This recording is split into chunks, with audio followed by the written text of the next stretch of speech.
Como você bem sabe, está chegando o Natal. Essa semana nós comemoraremos o Natal, uma data tão importante para a fé cristã e uma data muito importante para o mundo ocidental, principalmente, né? É claro que é uma festa cristã e que tem muita força nos países de tradição cristã, mas se tornou também, além disso, além da festa religiosa, se tornou uma festa que faz parte já da nossa história, da nossa tradição. Infelizmente, ainda tem gente que perde tempo discutindo se cristão deve ou não comemorar o Natal, o que não tem o menor sentido e o menor cabimento, porque é óbvio que cristão tem que comemorar o Natal, tem que comemorar a Páscoa, que são as duas grandes festas do cristianismo, duas festas baseadas em episódios, em símbolos extremamente importantes para a vida de Jesus e para o seguimento de Jesus. Então, sim, nós devemos comemorar o Natal, e aí pouco importa a data em que ele aconteceu de fato. Os estudiosos concordam que ele não aconteceu no dia 25 de dezembro. E o que é curioso é que alguns fundamentalistas que discordam da comemoração do Natal, que é um absurdo por completo, se baseiam nessas informações, mas o interessante é que eles ignoram as descobertas arqueológicas que contrariam textos bíblicos, eles discordam de metodologias científicas que falam sobre o processo de formação, de autoria dos textos bíblicos, ou seja, selecionam uma parte e isolam toda a outra. Então, ignore esse tipo de comentário que não acrescenta rigorosamente nada, e independente da data ter sido ou não dia 25 de dezembro, o que está em questão é o que ela significa para cada um de nós, para cada uma de nós.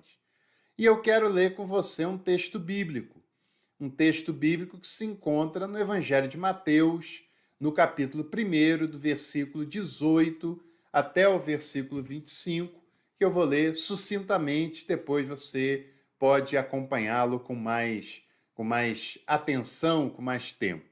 Diz assim: ora, o nascimento de Jesus Cristo foi assim. Estando Maria, sua mãe, desposada com José, sem que tivessem antes coabitado, achou-se grávida pelo Espírito Santo. Mas José, seu esposo, sendo justo e não a querendo infamar, resolveu deixá-la secretamente. Enquanto ponderava nestas coisas, eis que lhe apareceu em sonho um anjo do Senhor, dizendo: José, filho de Davi, não temas receber Maria como tua mulher, porque o que nela foi gerado é obra do Espírito Santo. Ela dará à luz um filho e lhe porás o nome de Jesus, porque ele salvará o seu povo dos seus pecados. Ora, tudo isso aconteceu para que se cumprisse o que fora dito por intermédio do profeta: eis que a Virgem conceberá e dará à luz um filho, e ele será chamado pelo nome de Emanuel, que quer dizer Deus conosco. Despertado José do sono, fez como lhe ordenara o anjo do Senhor e recebeu a sua mulher. Contudo, não a conheceu enquanto ela não deu à luz um filho, a quem pôs o nome de Jesus. É muito interessante como esse texto, com um relato poético tão bonito, tão rico, com valores que a gente pode extrair para a nossa vida pessoal, para a nossa vida cristã, não só pela ocasião do Natal, mas para o dia a dia. Esse texto ele foi tão apedrejado e tão soterrado por uma série de tradições, por uma série de pudores e de distorções que as igrejas e as tradições cristãs, de uma maneira em geral, fizeram com essa passagem. Essa passagem ela é mal lida pela maioria das pessoas. Essa é uma passagem belíssima, que fala quando José soube que Maria estava grávida. O texto ele faz questão em dizer, como é claro, fazia todo sentido para o momento em que ele foi escrito, que Maria achou-se grávida e ela achou-se grávida sem ter sido desposada por José. Ou seja, eles ainda não tinham se casado. E para aquela cultura, se casar era praticar o ato sexual. Isso não havia acontecido ainda e Maria achou-se grávida. E o texto diz que isso foi obra do Espírito Santo. Porém, quando José se dá conta, ele não sabia que tinha sido obra do Espírito Santo. O que José deve ter pensado quando se deu conta que Maria estava grávida? É claro que ele foi traído, que Maria teve relação íntima com outro homem, porque ele não fez, ele a respeitou, segundo as tradições daquele tempo, daquela época, e se ela achou grávida, evidentemente, foi porque ela teve relação com uma outra pessoa. E para aquela época, quando um homem chegava à conclusão de que tinha sido traído, todas as leis civis, sociais e religiosas lhe defendiam e colocavam a mulher, que já não era vista como uma cidadã, numa situação que beirava a morte e, na maioria das vezes, se gerava morte para a mulher. Aliás, o homem despedia a mulher por qualquer motivo, por qualquer situação que ele argumentasse, ele tinha o direito legal e religioso de mandar embora a mulher, porque nada protegia a mulher, ainda mais quando ela havia traído o seu prometido, no caso. José sabia disso, é óbvio, ele era um homem maduro, um homem inteligente, conhecedor do seu tempo, e ele sabia que se ele levantasse a voz e dissesse, nem precisaria provar muita coisa, que ele não teve relação com Maria e ela estava grávida, que ela com certeza seria vista, condenada como uma adúltera e que ela poderia inclusive ser apedrejada. Apedrejada pela opinião pública, ela com certeza seria, e muito provavelmente ela também seria apedrejada literalmente e seria executada como uma maneira de limpar a honra de José. Mas José, sim, era um homem honrado, um homem digno, um homem que amava a moça que tinha sido prometida a ele. E o texto bíblico faz questão de dizer que mesmo nesse momento em que ele está triste, em que ele está talvez revoltado de saber que foi traído, mesmo nesse momento José não foi capaz de pensar em qualquer tipo de maldade ou de vingança contra Maria. José manteve-se puro, manteve o seu coração em paz, apesar da tristeza que aquilo lhe causara, da decepção que certamente aquilo lhe causara, mas mesmo assim José não permitiu que o seu coração se manchasse e ele permaneceu com um coração amoroso, misericordioso e cheio de dignidade. Como falta hoje para muitas pessoas, inclusive para muitos religiosos, um coração cheio de amor, cheio de misericórdia e cheio de dignidade. E José, mesmo com tudo isso, resolveu pensar numa forma de livrar Maria da condenação pela língua das pessoas e pelas pedras das pessoas que estava para vir. E a única solução que José encontrou foi uma solução que lhe colocava nessa posição de agressor. Ou seja, ele iria sair às escondidas, ia abandoná-la. Não iria conviver com ela, porque ele não queria conviver com esse tipo de traição, mas também ele não queria que mal algum fosse feito contra Maria. E a única maneira era ele sair fora. E as pessoas entenderiam que ele usou Maria, engravidou Maria não quis assumir os seus gestos, o que ele fez. Isso seria uma depreciação enorme para ele como homem, fugir das suas responsabilidades, ter uma atitude desse nível, e com isso ele desviaria o furor que certamente era destinado a Maria. Ele absorveria esse furor sem ter feito nada para merecer, mas ele assim livraria Maria e o seu filho da língua dos outros e também da possível punição que lhe esperava.